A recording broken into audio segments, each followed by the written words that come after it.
Welcome back, guys, to our show, the Jacks of All Trades podcast, where we talk to amazing people of Jacksonville and have them tell us their stories. I am so excited today that we have Patric Young on the show. I'm going to add a little clapping track. So thank you so much, Pat, for coming, and I'm so excited to talk to you about, well, I went to UF, I'm a huge Gator fan, and in your book, and just some other things, and now hear about that book right in the camera. Oh yeah. Yeah. This is it. Sit to to Rise. Rise. I love that title, by the way.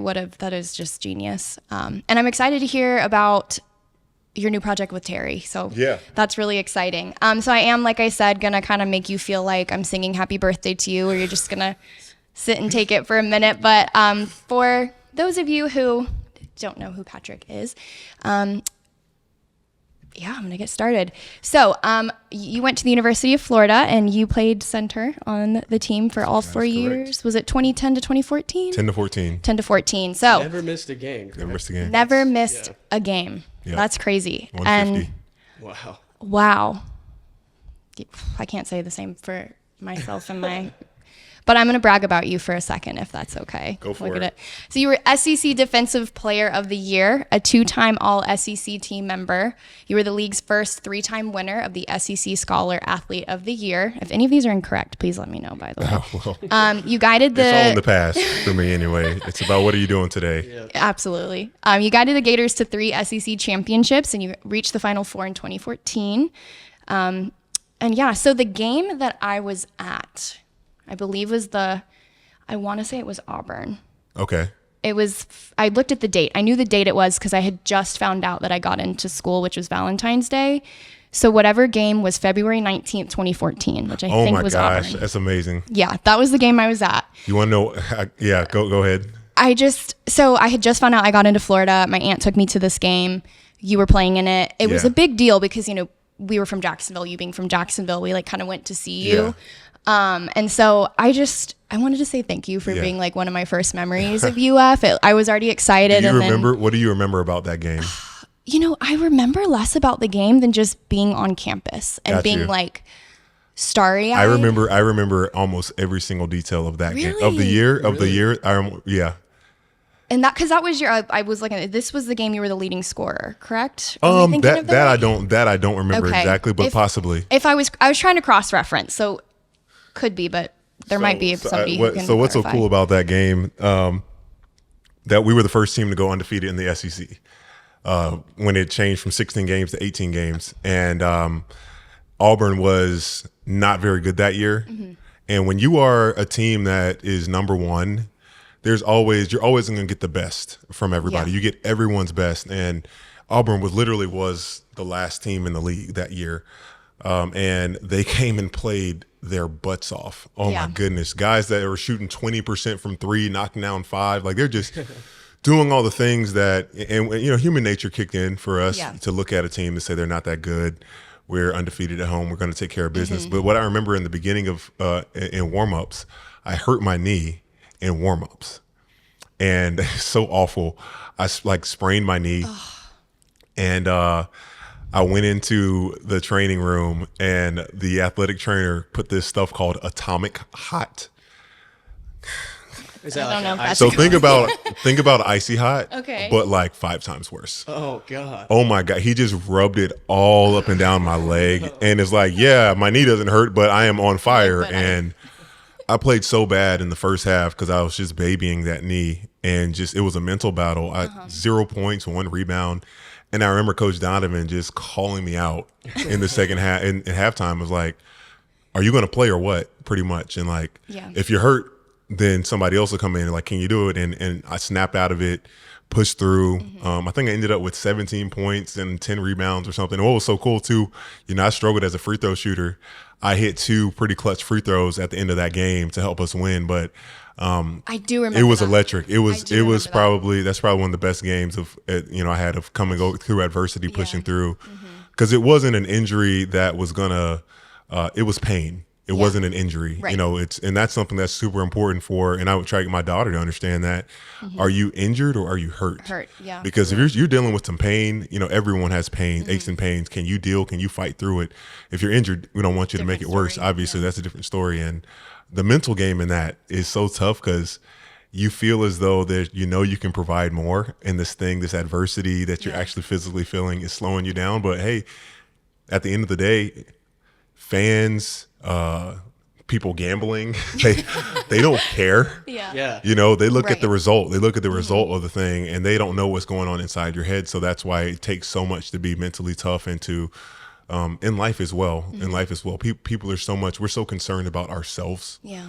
Over, necessarily other people and what they're going through mentally. Yeah. That's why gambling is ruining everything. But that's a whole nother story. We can get into that. Yeah. Oh, I have a lot to say on that. That's so cool though. That Yeah. was your first game. And it was, my first impression of the school, and I was Yeah. just like, this is hype. I'm so excited. And then about after coming that, here. it went downhill for basketball. After that, it went pretty downhill. It was still fun. I was 20.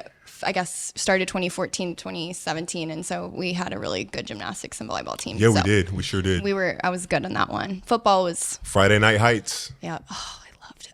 I need to get my butt back to Gainesville soon and watch some stuff. So I'm actually, thank you for that, by the way. That was just a fun memory that I had. That's so cool. But I'm gonna actually go back to the beginning, if that's okay. Absolutely. I always love to know sort of someone's aha moment. What got you into basketball? Was there a person, a moment? You just picked up a basketball one day? No, and said, I was a very active kid. Okay. And I had a great childhood when it comes to just being present, my family being there, giving me the autonomy, safe neighborhood. Like I had 5 or 6 best friends in the neighborhood that we just spent all the time we had together.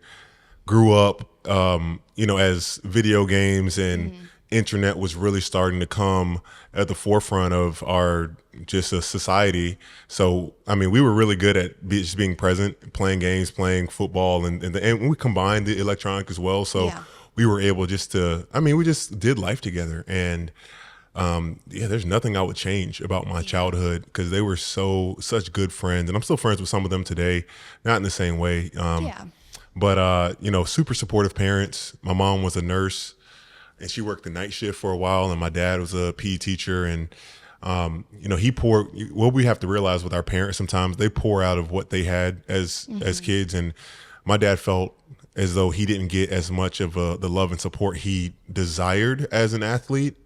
And, not that his parents weren't there. It just, he just felt like he needed more. So when he said he was going to be a dad, he just had this in his mind that he was going to put everything into supporting his kids for whatever they want to do. And, there's pros and cons to that for sure. Because it's, you can take a horse to water, but you can't make them drink, trying to instill passion into them. Right. But baseball was my first sport. Baseball was actually my first sport. I played baseball up until I was 17. Basketball was kind of like just something I did up until probably 9th grade, 10th grade, where I got really good at basketball, got bigger, got stronger, faster, a little more coordinated. Because grew into all this height so fast. I was like a little baby, Gamby or a Bambi out there before I could figure out how to use my body. And what really kind of made the decision was kind of made for me when it came to baseball to an extent. Like I was already committed at the University of Florida after my sophomore year to play basketball there. Wow. And I was still playing both. And I was doing AAU and basketball and baseball. And I kind of had a jerk of a baseball coach. Okay. We're paying the money for the tournaments, but there was, doing both sports, there were some weekends that we couldn't, and he just didn't take that well. And then also I started slipping on my grades I went to Paxson my first 3 years. So Paxson is not an easy school, high school. And I started slipping on my grades because I just was like, I'm already going to college, got a scholarship. Like, it's not that big a deal. And my mom came back with like 4 or 5 C's in my junior year. And she's like, you're not average. Why are you allowing yourself to accept that? And if something needs to change because, something in your schedule in your life is not allowing you to be who you're supposed to be. And that's when I stopped playing baseball. And what so sucks about me stop playing that baseball that year, Paxton's baseball team was average. Okay. Like they were average limping into the playoffs, and then they struck lightning and made it all the way to the state final game. State final.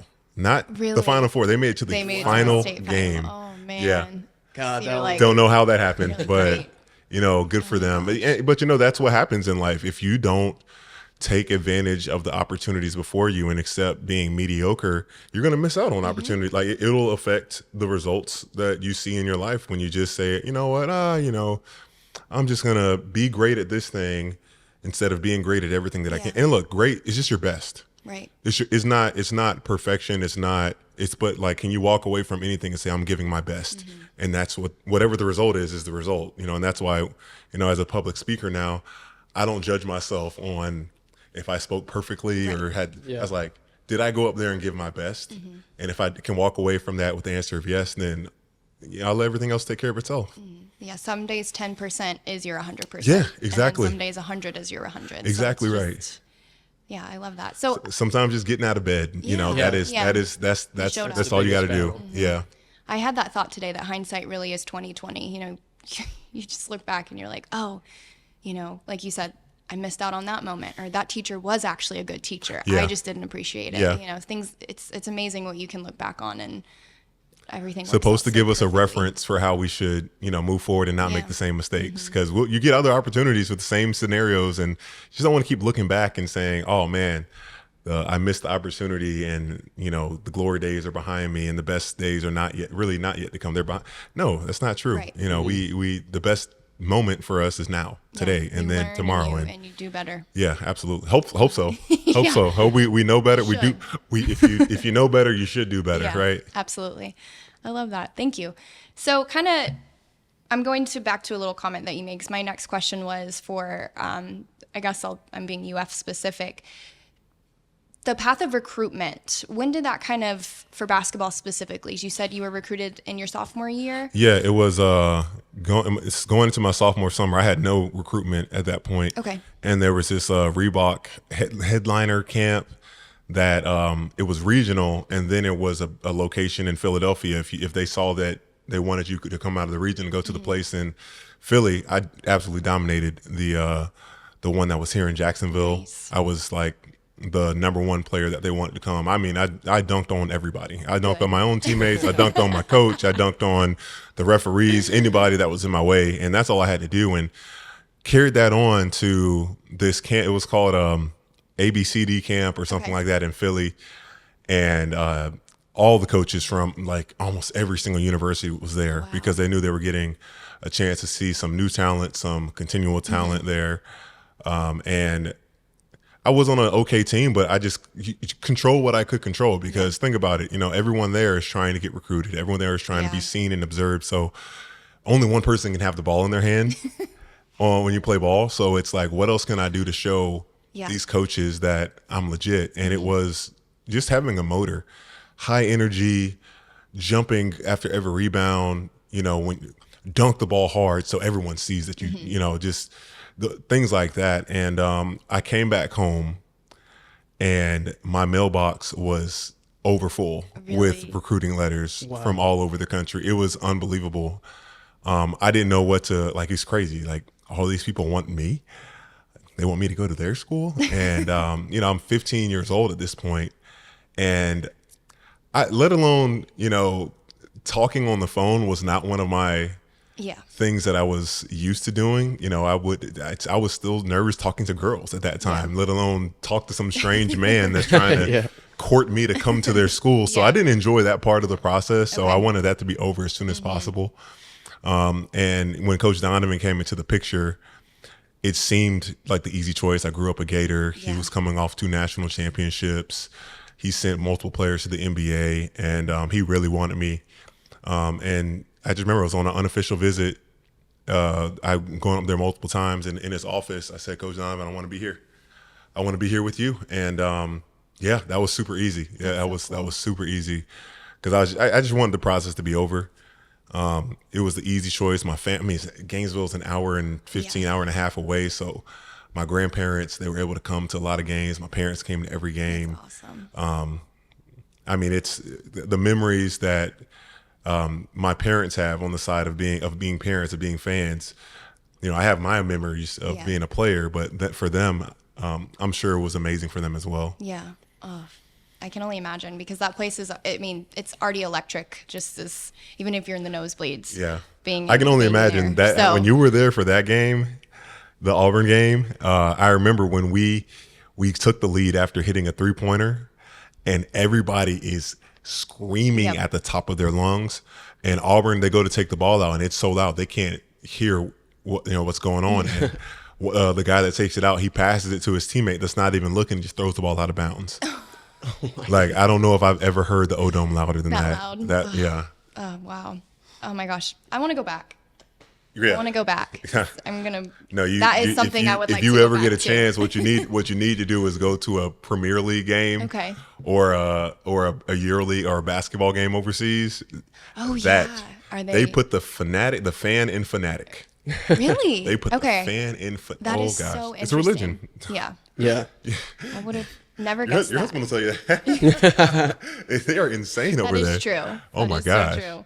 I know there's a game that he won't let me go to between the Celtic and Rangers. He says I'm not allowed to go because it gets like violent almost sometimes. So, and I can say that because we're in the States, so nobody hopefully will hear that. Oh my gosh. So I was gonna ask another question, but I actually wanted to talk to you just about Coach Donovan. Yeah. Because, correct me if I'm wrong, well, I'm going to backtrack. For any listeners who aren't as passionate Gator fans as myself and my family and you, Billy Donovan is one of the most iconic coaches in Florida's basketball history. History. It's in basketball history. Yeah. That's an understatement. And so what was it like to play for Coach Donovan? Well, I'm sure. you know, what's so, Coach Donovan, he was a great college player himself. He played under Rick Pitino at Providence. He, I can't remember if he got drafted or went undrafted, but he was with the Knicks for a little bit. Okay. Small, undersized. He's not a tall guy, but he was a really good player.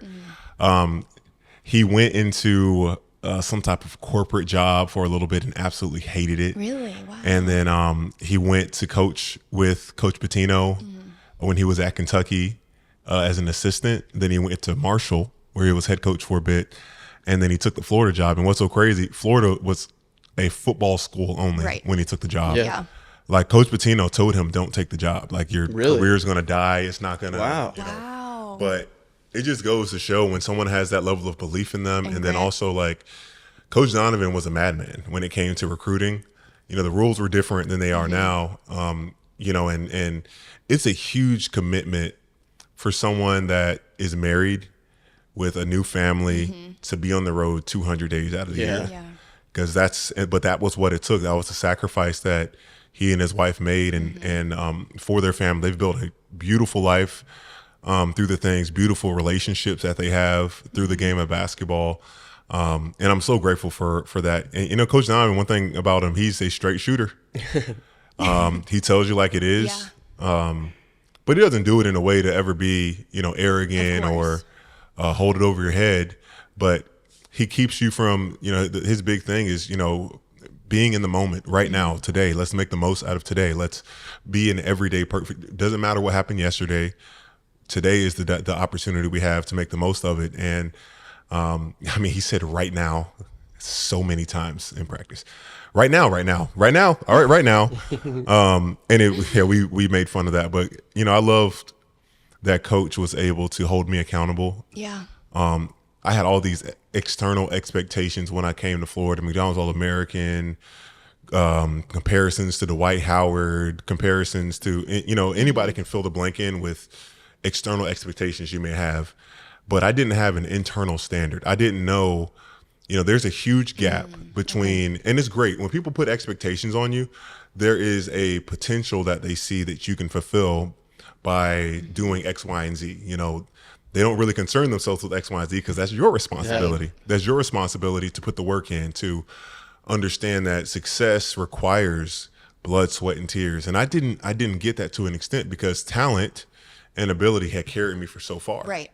Mm-hmm. You come to college as a freshman, and I'm sure you had some of even not being an athlete on a team, still had to like, whoa, this is I a got lot. smacked. I got to Yeah, it figure was this like, out. you're a big man on campus, and then you're not. Absolutely. Oh In a yeah, way, you're a yeah, small, you're you're a like, small whoa, fish in a huge, happened? whatever Yeah. it is, a small fish in a huge pond. But you add on, you got practice, and within the practice, there's scouting, there's the intensity, there's so many things that talent will not help you to be successful. You got to work in and get those things. And then there's starting the weight training. There's the off-season conditioning. Practice for us started October 15th, and I'll never forget it because my best friend's birthday. What you get? And I'm like, dang, bro, these next 4 years are gonna be some rough birthdays for you. Like that's when we started the 2-a-day training camps, and let alone study hall and class, and then in the mix of all that, there's trying to just fit in as an 18-year-old in the life. And it was overwhelming for me. And it got to the point where I just had these unmet reality with these unrealistic expectations, because I just did not realize how the work that it was going to take, the attitude that is required to learn, to squeeze every ounce of opportunity that you can get from this small window you have as an athlete in your life. Actually, you have, if you're lucky, if you're fortunate, you can play till you're 35, and then you have the rest of your life to look back at, what you used to do. Like, did you squeeze out every ounce of your ability and play that game and give it your all? And you can look back with grace, because as you said, hindsight is 20/20. It's easy to have revisionist history in your mind and say, oh, you should have did that, I should have did that, this would have. But I wouldn't be the person today that I am if I wasn't a bonehead, if I wasn't a jerk, if I wasn't a distraction for Coach Donovan to call me out and say, hey, you might need to think about transferring if you're going to not let us coach you. And I didn't want that to be my reality. So it was a process. It wasn't perfection. It is, all right, let me try to get 1% better today. Let me try to get 1% better. And then, you have setbacks. Something happens, but you just don't let one day turn into 5 days. Don't let five and on and on and on. And, I would say it wasn't probably until my senior year where I finally became a mature college player with understanding what was required. But, and we still achieved so many great things in my time there. And yet I still can look back and say I could have been better. Right. And that's fair. That's fair. We're going to have those times in our life. So what do? We learn, we drive, and we peek at the rear view and the side view mirrors to help us continue to drive forward. We don't stare if you try to drive forward staring in the past. Right. You can't do that. I mean, you can try, but you'll lose sight of the things that in the present. You just lose sight of the present, and you'll get in a crash. You'll certainly get in a crash, especially out here on Third. Oh my gosh. Yeah, this weekend. So I have just one question. Yeah, absolutely. So like you said, the comparisons to Dwight Howard and all these things going on, and you're young. How did you kind of navigate that overwhelming pressure in your head? Not well. So it did affect you negatively. No, it did. It did, because, I just didn't have that connection of realizing I knew nothing. Like you said, the maturity. Just the humility of stepping in. This is a new transition. This is a new chapter. All I need to do is to control what I can control. I wouldn't say you don't have to block out the noise. You don't necessarily, but it does help when you can, if that thing can challenge you or uplift you or push you versus something that's trying to bring you down. Right, yeah, break you. Trying to break you down. But, even you can look at criticisms that you might receive as well and use those as motivations. But, I just don't think those motivations last as long as having this internal drive. Right. When you find that thing of like look at guys there's been plenty of people that have been really good at something for a short period of time versus people that have been really good for a long period of time, because they just have this internal drive that never gets complacent. And, it's, you work hard one day and you just realize, okay, that's enough. No, you have to build on that. And, I could have been a much better free throw shooter if I would have understood the work that's put in order to be great, forgetting about, don't worry about it. Big men normally aren't good free throw shooters. That's just one of those kind of darts that can get into your mind and hold you back from being the best that you can be. You start believing those things. Yeah. You start believing them. And yeah, it'd be what Nick Saban said. It's like rat poison, you know, or just having like a small amount of poison. You know, it's not going to kill you all at once, but it's going to accumulate. And before you know it, you're inefficient at being able to do what you know. Yeah. There were times I was paralyzed at the free throw line of like just thinking, this is a miss. I'm not even going to. And that, you know, I love for people to fill in the blank. I know there's a lot of surfers that can relate to that. Yeah. Whatever that thing may be. But it really, what's so important to reset, because we all face these things, having some type of statement that is true about you that you can fall back to. Because once you start going down that negative cycle, it's so hard to get out of. So for me, like currently where I'm at in life, I can't remember what I did back then, but now, you know, the most sobering thing is for me to say, I'm here and I'm alive. Yeah. Because, you know, me being in an accident 2 years ago, it's possible that I couldn't have been here versus looking at the things I don't have, can't do. And when I say that, it lets me just stop being ungrateful, stop focusing on what I can't do and what I can do, and to be grateful. And gratitude, it is one of the most powerful tools that we have in this world. And you have to practice it for that muscle to become powerful, just like being good at anything or having muscles. You have to constantly be intentional about that. And I think I talk about a good part of that in my book. It's something we can control. It's something you can control, and it's free. You don't have to pay anybody to be grateful. And that was, shoot, that's free right there, everybody. You don't have to pay me $150 an hour for that. Or anybody else. I think it's a testament to the player and person you are, how you look at it these ways, because it takes a lot of emotional maturity and things like that, and it's just very powerful. But it's different when you become a professional, because if you don't have a solid foundation when you become a professional, because you're no longer getting spoon-fed and handheld, and you get fined, coaches getting on you. At a certain point, if you're not performing, they're going to start thinking about not playing you or thinking about cutting you and things like that. And you have to be responsible. You have to have discipline. You have to, like, you don't have to be a nun. You don't have to be a monk, but you need to be reliable. You know, a coach shouldn't have to hold your hand. You know, that's what Tom Coughlin's pretty much philosophy was as a coach. How he, and a general manager, he has so many other things to be responsible for that, you know, getting on to a player about being late shouldn't be one of them. So it's like, there's nothing to talk about. Money's coming out your pocket. You'll figure it out. You get enough of these pink, you get enough of those pink slips, you figure it out. I was a teacher, so I relate to this very much. I'm like, I love that you're saying that. I think that's really good advice for going back to the instant gratification thing we were talking about. Hey guys, we're going to take a little break from the podcast to shout a couple things out. If you want to purchase Sit to Rise, Patric's new book, go to patricyoung.com, patricyoung.com, or go to Amazon. You can buy it on Amazon as well. If you want to check out his foundation or donate, go to py4foundation.org, py4foundation.org. And if you want to check out his show with Terry Norvelle, the Young and Norvelle Show, they are streaming every weekday from 4 to 6 p.m., and that is streamed on Action Sports Jacks. Check them out, guys. Back to the pod. So, yeah, I was in an accident June 29th of 2022, and it, I mean,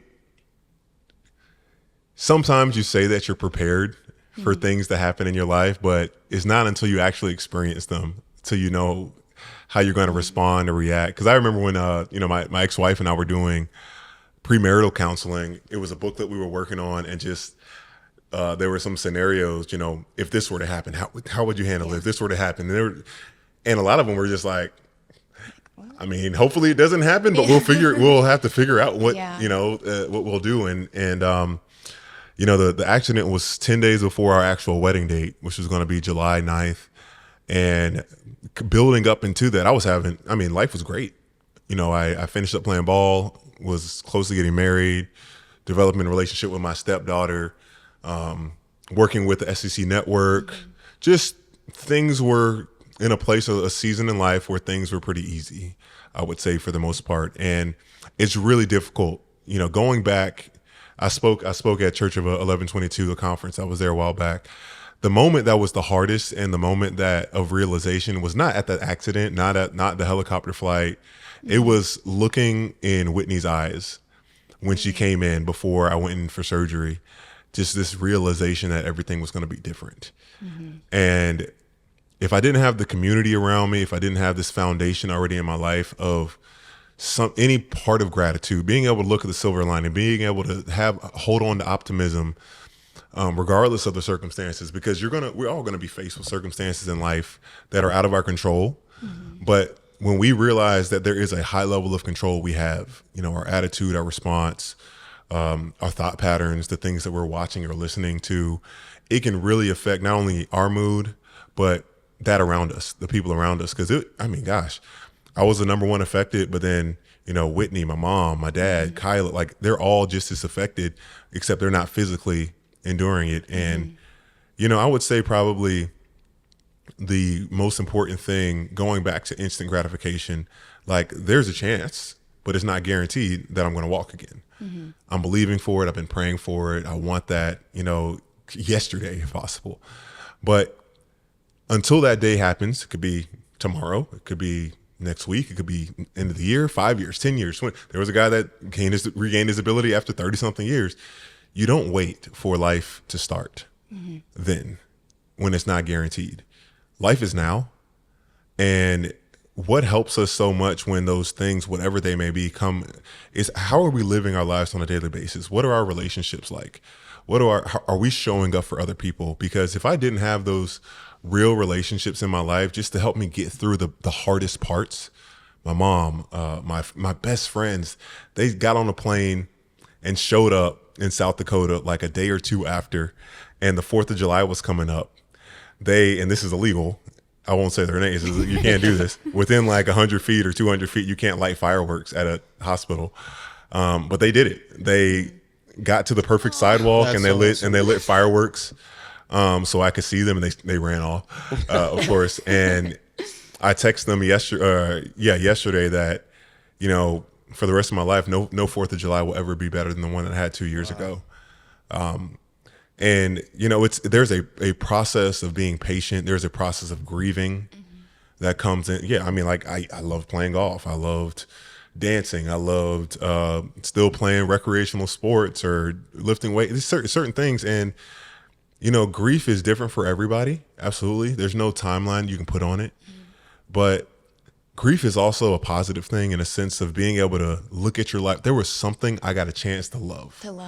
Yeah. I really got a chance to love something, and because a lot of people, I guess you don't realize that unless you're on the other side of where you never loved something. That's or someone, a good way to put right? It. Yeah. But I still, time to time, have days where I might struggle, but the grief and the losing out on those opportunities, on those things, gave me an opportunity to say, you know what? I can still be a good husband. I can still be a good dad. I can still be a good friend. I can still make an impact. It's not going to be in the same way, but let's figure out and find out what those things are. So, thank you. Yeah. No, that's so well said. You have such a way of explaining things. It's very powerful, and it's crazy. I mean, these things just came to me, in going through this process. It wasn't, there were books that I read through. There's a great book, The Obstacle is the Way by Ryan Holiday. Highly recommend. It just kind of made me take this on, like, in order to become who I desire to become one day, this is the obstacle that I have. If I can overcome this, who am I going to be on the other side? All that you're saying, I love it. Like, a lot of the questions I had were hitting upon, which is my favorite part about doing the interviewing is like, I don't even have to ask because it just comes. But I'd love to, is this the subject of your book, kind of what you're telling right now? So this is, I had the kind of, I like to call this the runner-up mindset. Okay. Where you're like, one day I'm going to do this thing. One day I'm going to write a book. One day I'm going to have a message and speak. And one day, write a book, start a song, start a new craft, what. And one day is not on the calendar, Yeah. And I did not go through this accident and just think, oh, I'm going to write a book. Yeah. Like it didn't happen like that. It was, I was in the middle of still trying to figure everything out and what happened. And the book, or the this pain I went through, it gave me so much clarity on what my messaging should be, on what is impacting people. Like, people are not impacted. They are, when they hear the story of the underdog prevailing. But I think people are even more impacted when you're still in the middle and you're still showing up and you're still, making mistakes, but you're able to smile through it. And I said, you know what?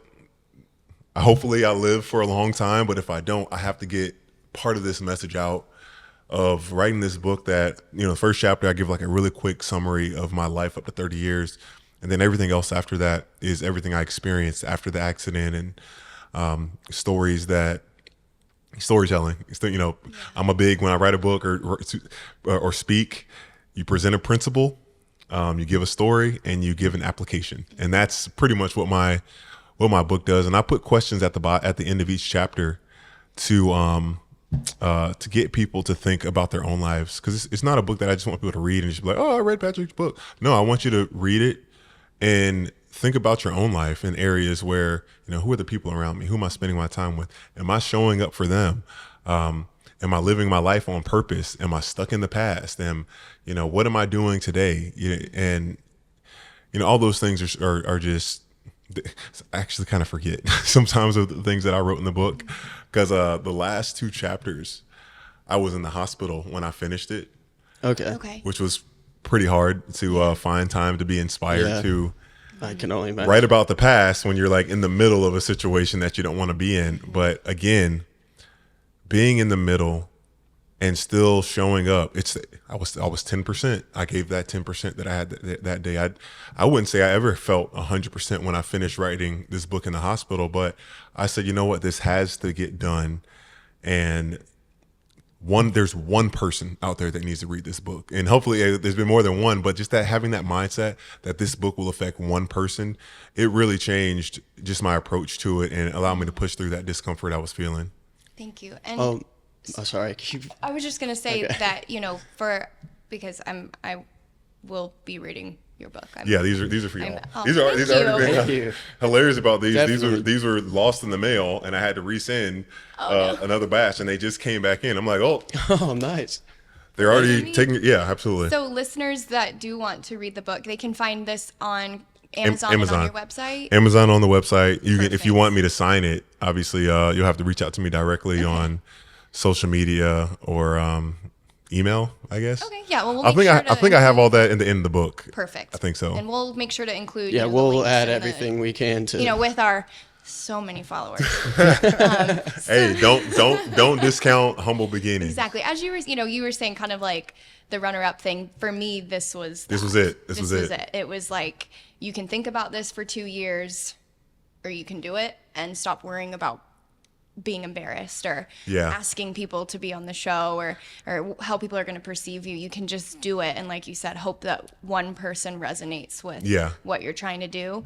You got to maximize your platform, yeah. And step into it. And people that's why you have to be so careful with who you share your dream with. Yeah. Because people will, that's great advice. Advice. You can't do that. Yeah. Why would you? That's dumb. Why would you try to do? And I don't think people mean to be jerks about it, but they don't realize that, the passion that you have inside you for it. So what if it were to mess up? It can hurt your feelings. So what? You're trying something. That was the first thing. I was like, am I the podcast girl? Like, like everyone's doing a podcast. Am I the podcast girl? And then no one's doing this one. Everybody just said, stop it. Like, why are you worrying about that? And kind of, thinking about how you were saying maximizing your platform, because this resonates with myself, and I know with you, Alec, I've got a cross on my arm, but your faith and your relationship with God seems to definitely be at the core of who you are. Yeah. And I just really appreciate that and admire that. And I know in today's world, it can be very hard to talk about faith. Yeah. Yeah.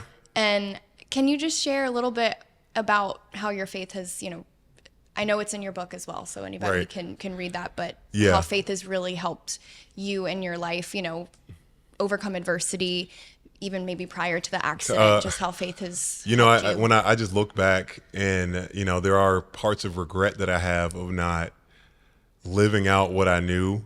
When you get to high school, you get to college, especially if you've grown up in the church, you're like, oh, I have freedom, responsibility. I can go do this X, Y, and Z. I And can come back to this later. right, Yeah. exactly. And that's a runner-up mindset in and of itself. Yeah. And, if there was anything I could tell myself back when I was younger and started being tempted by the ways of this world, is like going down that path. It leads only to destruction, leads only to mistakes. And, God is not giving these things, this advice, this guidance to hinder us, but to allow us to flourish and not experience heartbreak, not experience loss of peace. I mean, if you lose your peace of mind over something, it is all you want to do is get it back. That's all you want. You want to do anything in your control, and sometimes you can't, because if it's like getting toothpaste out of the tube. Once it's out, once you've made a choice and mistakes, you can't always go back and put it back in there and do it over. So I couldn't imagine going through all this. I'm just so grateful that God is so patient with us, and knowing that we're going to continue to mess up, and He doesn't expect perfection. Plenty of times you can look in scripture and there were people that were sinful. There was the woman caught in adultery. There was many of paralytic men and people. He just said, go and sin no more. Go on with your life and don't, die to that old self that you were, and use what you have now to be the best. Just to live the life I've called you to live, which is in community, one thing I do need to do a better job of getting back in community. Because if when you're not meant to strive to be following God by yourself, we need to be in community. You need other people that are praying for you, that know your burdens, that know your struggles, that can hold you accountable, that those things are so important. But it's also important to remember this, no human being can give you what God can in terms of that unconditional love, because it all comes from Him. To put unrealistic expectations on anybody to supply all of our needs, especially if it's like a relationship, you're setting yourself up for failure, because we are flawed human beings. Yeah. I can't tell you how many times with Whitney that I had just verbal diarrhea. And it's just, I said that. Can't say it. Can't take it back. Yeah. And I can't tell you how many times remember that time you told me to stop eating? I didn't mean it like that. I just wanted us to leave. And That's funny. ooh, yeah, that wasn't good. And then Kyla, and then she remembers it and she brings it back up. Yeah, it's great. Oh, that's amazing. Thank you. Thank you for sharing that. Absolutely. And so there's like two things which hopefully this GoPro doesn't die. I'll try to go quick. Oh, it's okay. No, yeah, we don't have to rush or anything. I have the audio. The cameras. That's Right. kind of what The audio's all good, so no Yeah. matter if the camera's down, we have it all recorded anyway. So I'll just try to So work I with know it. it's not June, because we were out of town for half of June, so we've been kind of quiet on our end. But I loved the social media campaign that you did. Oh yeah, for the that was month of pretty. That's June. turned out to be pretty cool. Yeah, and so you had posted a minute-long video to share inspiration and truths, via your daily journal entries. Yeah. And so I know that was for, helping gain donations for your foundation. Yeah. So for listeners, can you just maybe talk a little bit about your foundation, what Yeah. your goal is with this foundation? Well, the foundation came to fruition through my experiences of being a spinal cord injury patient, victim, whatever, just that being my life, and going through the surgery, going through the rehab, the observing what happens to family members, and that it can be not only devastating physically and for the person experiencing it, it can be devastating for the people around them, and just defeating. And I wanted to find a way to provide hope for people that feel as though they'll never get back to life again, get back to living a full life. Like if I didn't have all the things, my great insurance, my mom and dad, my, wife at the time, all those people just being around me and encouraging me and pushing me, this whole thing would be completely different. And there's a lot of people, so many people that don't have a single one of those things. So, and even if you do, even if you have insurance, they don't always fill in the gap. And with the foundation, my hope is to illuminate the path to wholeness. That's what I coined the slogan as, that we're going to help people that have gone through injuries, provide grants, hopefully eventually provide upgrade. I wish you could see how I get in and out of my truck. get their vehicles modified so they can drive again. Just, pay people's mortgages that are experiencing, difficulties until they can get back on their feet or whatever that may be. And there's many things as the foundation is going to keep evolving into. But last month we were able to purchase a vehicle for Brooks Rehab, a new vehicle, a 2023 Toyota Camry that is going to be used for 200 to 300 driving evaluations a year. Wow. Yeah. So hopefully that vehicle lasts for a long time, and it's going to affect, you don't always do things to get recognition. Yeah. To like meet every person that you meet and give, I can't wait for them to tell me no, you do it because it's the right thing. Mm-hmm. You do it because it just felt like a calling on my heart. And it's just kind of crazy to think, a year ago is when I got the idea of that's the first thing I want to do. And we just did it. Yeah. Yeah. Thank you. That's awesome. And then again, people can go to your website and your social media. Yeah, it's to learn more about the foundation. The foundation website's a little bit different. It's Okay. PY, the number 4 foundation.org. Perfect. Yeah, We'll But link throw if that you that just in type the my name, if you just type my name in Google search, it'll come bring up. it'll bring it up. Yeah. Perfect. We will make sure to link that one as well. And then, so I kind of wanted to just shift into, this is like perfect timing, that, I know you've been in sports broadcasting for a long time. yeah, We didn't show. get into that too much, but I know right now you're working with Terry Norvelle. Yeah, that's my guy. Yeah. He's so goofy, isn't he? So I He's love the him. Like, funniest he's dude. one of one. He I was, at, love he him. was at my wedding. He is. I adore Terry. And I know you both are doing a sports broadcasting right now, and you have some Yeah. exciting news. Well, for, what's so crazy? I was in the hospital when he and I performed our first sample for the radio really? station. August 1st was when we started. So I was doing the radio show in the hospital. For a Really? while. Oh, wow. Yeah, Okay. yeah. That's cool. Before we got our location spots, and it's crazy. We went to the studio last week, same place that we could do studio for the radio show, but it was a different part of the building. I mean, no disrespect to radio at all, because it's got us to where we are, Of but course. streaming made us look like we were in the Stone Age. Yeah. It's going to be, we've already gotten and locked in 2 more on-site locations. So we're going to be on the road Monday through Friday That doing is the so show. exciting. And it's a television, it's streaming. So you can watch us goof off and laugh. And, we're going to hopefully be working and showing off great some LaFar merchandise. Yeah. Showing off some LaFar merchandise when we're on there as well. Shout out, So, Matt. And shout out. Casey. That's so exciting. No, it's the show's going to blow up because of this for sure. I can't wait. Alec actually pushed me too, because I was nervous to do like video, and clearly I'm still doing a really great job with it. Well, a lot of that's my fault, but But he was like, we got to do video, and Gotta do it. and it made a difference. Yeah. It really immediately did. So It's Jim Rome. Remember him? Jim Rome. He used to Rome is Burning sports. oh yeah, He will have 800,000 people watching his stream. 800,000. I think that's all. I don't think he does television. I think all he does is from his studio. That's now. like a live and I'm number. like, Wow. live. Oh my god.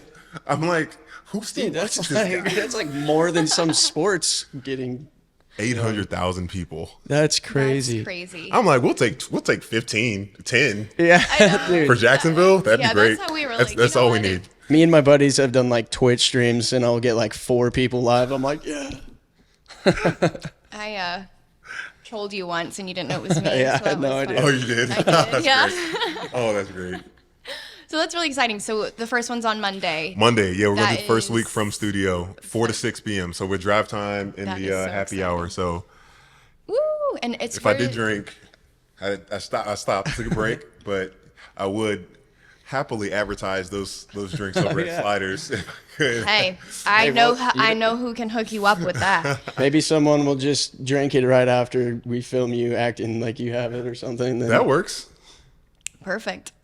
I'm in. I'll be there. So, Brooke, just I think I've in got case my- of any other technical Yeah, difficulties. I've we got can- my final question, and then honestly, if there's anything else you'd like to share or say, like please, because we can Yeah. edit this, however. And also, I like to point out,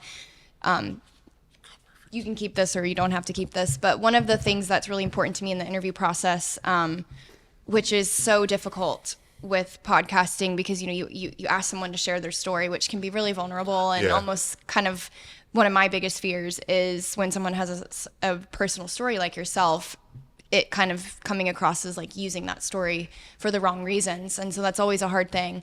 But with the interview process, it's very important to me that if, you're reflecting on anything that we said and you're like, I don't want this in, to just tell. We would never, You haven't read the book yet. I'll tell you that. I get all up in there. Good. All up in there. Good. I just like to say that that's why I always like to send questions in advance. I like to make sure people know that we're not here to like out anything that No, that's wants super out smart. there. That's super smart. Yeah. Like how you said, not always having your name attached to things or getting the recognition, just doing it for the real, the right purpose. This is always for me about the person, and again, the lines can blur when you're like, hey, come on my show and tell your story. I remember, I had one instance where that happened, where someone was like, hey, can you not put that story in? Yeah, it's rare, but it can happen. But no, I think it's easy, not easy. It's the best way to impact people. Like, you don't have to give all the nitty gritty details, right? But it helps people to relate when they, on a human level. I can say personally, a lot of the things you said, like I have tendencies. You talked about being grateful and faith, and I do have tendencies to struggle with faith, struggle with certain things, and all the time.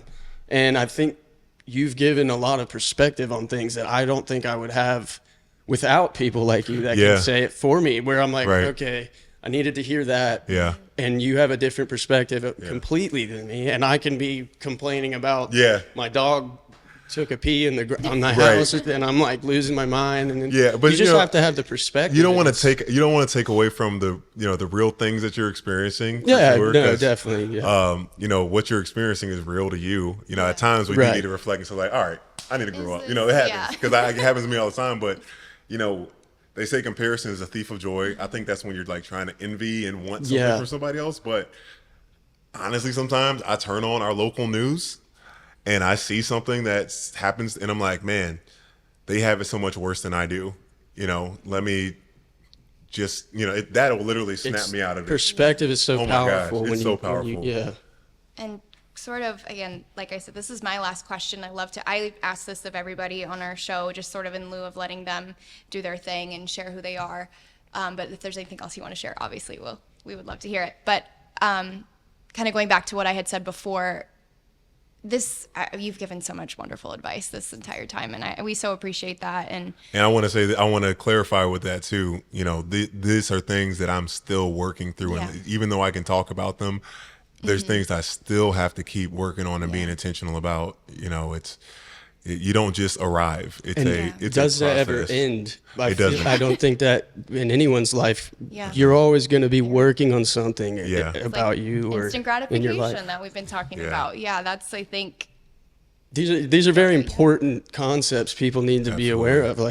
So kind of with all of that, the way that I had framed this question was for student athletes, but quite frankly, I think it can just be asked of this next generation. So if you just had sort of overarching advice that you would give to this next generation of, maybe it's student athletes, maybe it's just this next generation coming up in this age of media, or somebody in a battle right now that you're facing. What is your kind of go-to advice? There's a few things I feel like I could. Question, no, it's a great. You've covered a lot of it. No, it's a great question. I think what's so important for this younger generation, a question that came to me through therapy was, are you seeking improvement or approval in everything that you're doing? Are you seeking to actually get better for you? Because this is going to get you to it. And look, don't get me wrong. Like we would like the approval of our parents to think like, I approve that you are dating somebody that I think is going to be a great husband to you and vice versa and things like that. But if it's just the approval of people just because that have never invested in your life, like caring so much about likes on social media and, letting that thing control your validation about yourself, that's so dangerous. It's so dangerous. I don't think, and I need to do a better job of this as well, taking a step back from everybody else's voices. What do I think? What do I believe? Why do I think that way? Do I actually need to do some research before I just jump on top of this thing that everybody else, because how many times have we all... I've changed my opinion on things like all the time because I get more, like I said, perspective. Get more perspective. But it just sucks because the people in power that we see never apologize. Yeah. Never say I made a mistake. Right. Never say like, okay, and then because of that, if a person does ever actually change their mind because of their opinion, oh, you're a flip-flopper. It's like, no, that doesn't. Are people not allowed That is, To yeah, change it their doesn't. to change their mind or their opinion I hate on that. something once Yeah. they, because who knows it all? Who knows it all anyway? But and the last thing I'd say, just be aware of pride. Just be Yeah. aware of it. Pride ruins. It can ruin everything. It can ruin connection. It can ruin relationships. It can ruin opportunities. Nobody likes a prideful know-it-all anyway. Nobody likes that. Even if you do know it all, like you don't have to show it off. Humility just gives you a chance to learn from everybody, Yeah. good or bad.